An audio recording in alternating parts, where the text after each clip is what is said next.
झालेला आहे सरस्वती नाट्य मंदिर या कार्यक्रमामध्ये रामायण, महाभारत आणि शिवकालीन काही व्यक्तिरेखा आपण करणार आहोत।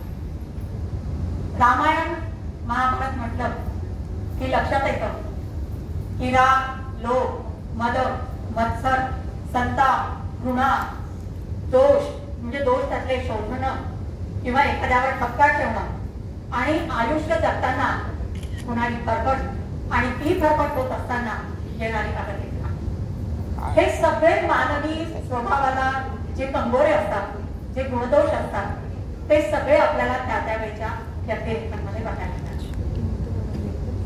त्यातल्या काही व्यक्तिरेखा ज्या अशा आहेत की ज्या आयुष्यात चुकल्या आणि चुकतच राहिल्या, आयुष्यभर चुकत राहिल्या।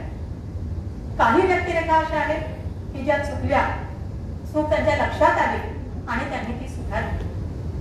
पण काही व्यक्तिरेखा अशा आहेत की ज्या चुकल्या, त्यांच्या लक्षात चूक आली, आपण चुकतोय हे कळत होतं त्यांना, पण ती चूक त्यांना सुधारता आली नाही, कारण त्याचा नाईलाज होता आणि आयुष्यभर असं फरफटत त्यांना राहत नाही। मग अशा व्यक्तिरेखा फक्त पुरुष व्यक्तिरेखा आहेत का? त्यांना काही स्त्री व्यक्तिरेखा पण अशा आहेत की ज्या चुकल्या, काही सुधारल्या आणि काही चुकल्या। तर अशाच काही व्यक्तिरेखा आज आपण बघणार आहोत। भूजमनीचे मनासंगे या संवाद, अभिनय आणि काव्य याचा सुंदर मिलाप असलेल्या नाट्यविष्कार। भूज म्हणजे आपण जे बघतो, जे अनुभवतो, जे अनुभूती त्याची आपल्याला होते, ते सगळं आपल्या हृदयात, आपल्या मनामध्ये साठलेलं असतं आणि कधीतरी, केव्हा तरी ते बोलावंसं वाटतं, ते सांगावंसं वाटतं।